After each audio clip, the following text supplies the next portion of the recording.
করেছে আমার মুখের থেকে।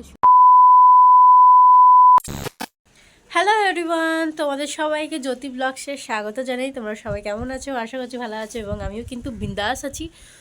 সো তোমাদের কাছে নিউ একটা ব্লগ নিয়ে আবার চলে এলাম। চ্যানেল সম্পর্কে তো বুঝেই গেছো যে আমি কি ব্লগ নিয়ে আছি, তোমাদের কাছে এসেছি।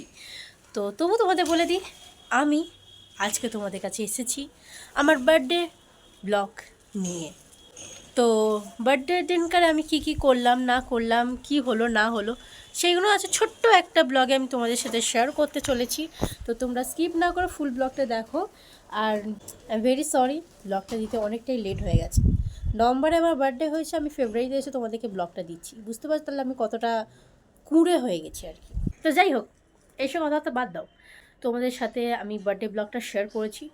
তো তোমরা ঝটপট দেখে নাও। আর দেখে নেওয়ার পরে অবশ্যই কিন্তু কমেন্ট করো তোমাদের কেমন লাগলো ফুল ব্লগটা। আর স্কিপ না করে কিন্তু দেখবে, ঠিক আছে? আর ফুল ব্লগটা দেখা হয়ে যাওয়ার পরে অবশ্যই অবশ্যই অবশ্যই লাস্টে গিয়ে সাবস্ক্রাইবটা করে দিও টাক করে, ওকে? তো চলো বেশি কথা না পারি, দেখতে থাকো। টাটা।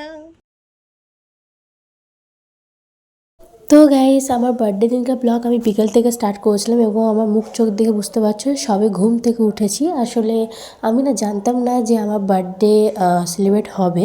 বাড়ির লোক আমাকে সারপ্রাইজ দিয়েছিল। আর বিকেলের দিকে যখন ঘুমাচ্ছিলাম তখন দেখি আমার দিদিরা এসেছে, দিদি, আমার দিদি শাশুড়ি মা, আমার বোনপো এরা এসেছে। আর এখানে কিন্তু আমি ভেবেছিলাম যে আমার বার্থডেটা হবে না, আর হবে না যখন তা থাক, আর ব্লগ করে লাভ নেই, এটাই আমি ভেবেছিলাম। তো তারপরে দেখি বিকেলবেলা আমার দিদি শাশুড়িমার বোনপো এসেছে। আর এখানে দেখো আমার বোনপো আমাকে ক্যাডবেরি দিচ্ছে আমার বার্থডে উপলক্ষে। তো আমি ওর হাত থেকে ক্যাডবেরি পেয়ে তো খুব খুশি হয়েছি। Thank you Chiku. বাট অত সুন্দর একটা সারপ্রাইজ পেয়ে আমি তো খুব হ্যাপি হয়েছি। Thank you so much my full family. Thank you thank you thank you so much. আর এই বছরে বলতে গেলে সব থেকে ভালো লেগেছে আমার এই বছরের বার্থডেটা। Thank you so much full family. 5:15 হবে, আমার দিদিরা ফাইনালি চলে এসেছে। আমি ঘুমাচ্ছি, দেখছি দরজা ঠোকা আওয়াজে, তখন ঘুমটা ভেঙে গেছিলো।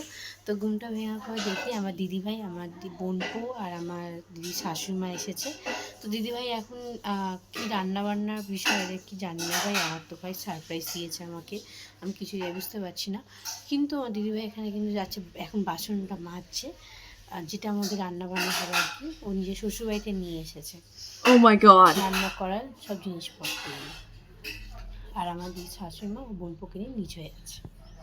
তো চলো তোমরা আজকে দেখো কী কী হয় না হয়, দেখতে থাকো। আমি কিন্তু বেরিয়ে পড়েছি, আর এটা হচ্ছে আমার বার্থডে লুক বিকেলবেলায়। কারণ একদম শরীরটা ভালো লাগছে না বলে আমি আর সাজগোজটা বেশি করলাম না, সিম্পলের উপর যা সেরেছি। আর আমার ফ্রেন্ডরা চলে এসেছে, আমাকে বললো ভাই আয়। তো আমি এখন যাচ্ছি আমার ফ্রেন্ডের সাথে আমার বার্থডে সেলিব্রেট করতে। আর এই বাড়িতে মানে আমার বাড়িতে আর কি দিদিরা তো সব রান্নাবান্না করতে ব্যস্ত, তাই আমি বললাম যে তোরা রান্নাবান্না কর, আমি আসছি। ঠিক আছে যা। তো এবারে যাবো, তাড়াতাড়ি যাবো, ওরা কেক কাটবো, কেন ওরা বাড়ি যেতে হবে ওদের। তো যাই হোক, লুকটা আমার কেমন লাগছে অবশ্যই বলো। ফ্রেন্ডের সাথে দেখা করার পরে ফ্রেন্ডরা বললো যে চল ভাই কেক কিনতে যাবো। তাই বললাম ঠিক আছে চ। তো কেক কিনতে গিয়ে এখানে আমার ফ্রেন্ডরা বলে যে তুই দূরে গিয়ে দাঁড়া। আমি বললাম কেন? তখন বলছে না, যখন তুই কেক কাটবি তখন তুই কেকটা দেখবি, আর এখন আমরা যে কেকটা চয়েস করে কিনবো সেটা তুই দেখতে পারবি না। বললাম ঠিক আছে ভাই, তাহলে তোর যে যেমন ইচ্ছা কর। তারপরে কেকটা নিয়ে চলে গেছিলাম একটা জায়গায়, সেখানে গিয়ে কেক কাটিং হচ্ছে, এখন দেখতে পাচ্ছ। এবং কিন্তু আমার বার্থডের দিনকার আমি প্রচুর হ্যাপি ছিলাম। থ্যাংক ইউ সো মাচ আমার ফ্রেন্ডরা, তোরা আমাকে অত সুন্দর একটা সারপ্রাইজ দিয়েছিস। আমার বার্থডে তোরা যে মনে রেখেছিস সেটাই অনেক বড় কথা। আমার এই বছরের বার্থডেটা খুব খুব খুব ভালো কেটেছে। Thank you thank you thank you so much my friends and my family.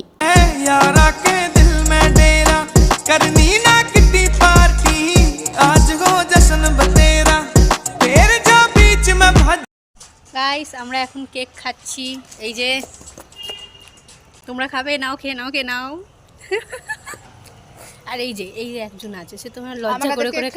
আমার বার্থডে কেক কাটিং হয়ে যাওয়ার পর তোমার সবাই মিলে একটু কেক খেলাম। কেক খাওয়ার পরে তারপরে অনেক কটা পিক তুললাম। পিক তোলার পরে আমি একটা ফ্রেন্ডকে বললাম ভাই আমি কেক নিয়ে এখানে পোজ দিয়ে দাঁড়িয়ে আছি, তুই একটা পিক তুলে দিবি? বললো ঠিক আছে। তবে হঠাৎ করে দেখি এখান থেকে আর একটা ফ্রেন্ড আছে, আমার মুখে ফুকে স্প্রে করে দিচ্ছে হঠাৎ করে, আমি বুঝতেই পারিনি। আমি এখানে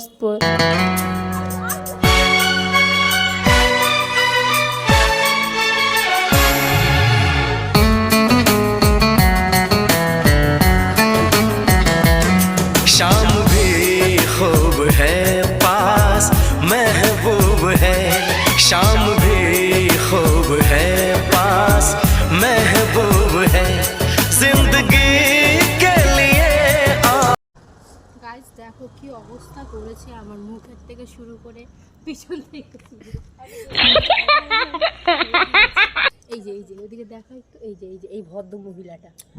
তো গাইস আমার বার্থডে এবং তার মধ্যে আমার ফ্রেন্ডরা আছে, আমার বার্থডের দিনকারে তো ডান্স হবে না, এটা তো হতেই পারে না। তো তাই জন্য আমার ফ্রেন্ডরা বললো ভাই তোর বার্থডে বলে কথা এবং তার মধ্যে ডান্স করবো না, এটা তো হতেই পারে না।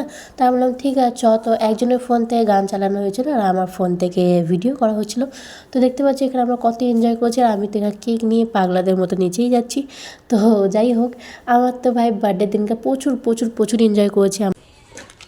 ভাই বক্স এখানে বাজা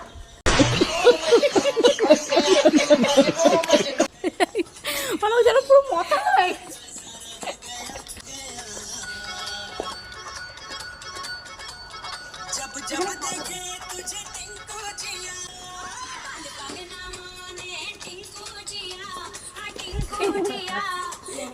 গাইস বার্থডে সেলিব্রেট হয়ে গেছে, এখন এসেছি আমরা এখানে ফুচকা খেতে।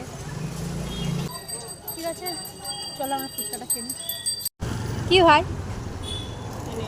থ্যাংক ইউ গাইস, এটা আমাকে সত্যি দিল।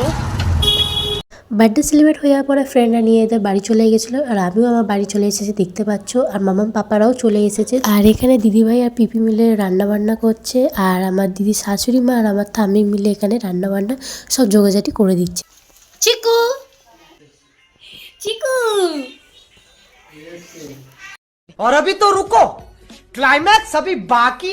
বাড়িতে সব রান্না বান্না হয়ে যাওয়ার পরে তারপর সবাই মিলে একসাথে উপরে গেলাম। উপরে গিয়ে এখানে আমি কেক কাটছি, তোমরা এখানে দেখতে পাচ্ছ।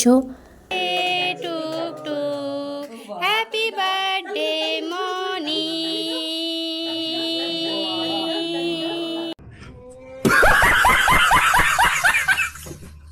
আমার বোনপো যেই দেখেছে বার্থডে যখন কেক কাটিং হচ্ছে তখন সবাই মিলে তালি মারছে, তখন ও কেন বাদ থাকবে, তখন ও দেখো তালি মারতে এখানে আরম্ভ করে দিয়েছে।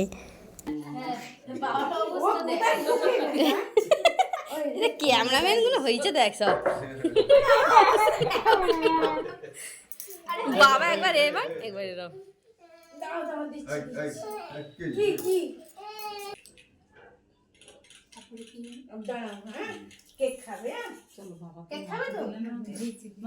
আর তুমি তো বড়।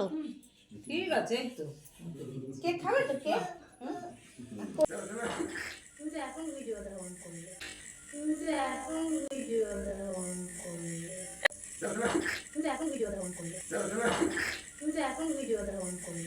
कौन है ये लोग, कहाँ से आते हैं? पागल नहीं है भैया, हमारा दिमाग खराब है।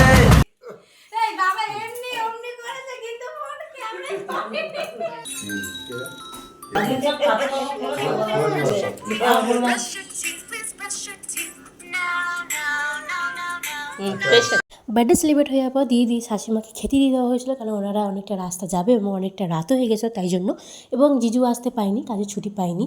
তো তাই জন্য থামি জিজুর জন্য খাবার এখানে প্যাক করে দিচ্ছিলো। আর খাবারের মেনুতে হয়েছিল রাইস, চিকেন আর চিকেন পকোড়া আর স্যালাড, ব্যাস আর কিছুই না। আর ঠান্ডা তো অল্প শীত ছিলই। তো যাই হোক দিদিরা বেরিয়ে যাওয়ার পরে মামাম পাপা আর আমি তিনজন মিলে এখানে খেতে বসে যাই। তারপর মামাম পাপারাও খাওয়া দাওয়া করে চলে যাই ওই বাড়ি। তো যাই হোক আজকে ফুল ব্লগটা তোমাদের কেমন লাগলো অবশ্যই কিন্তু কমেন্ট করে জানিও।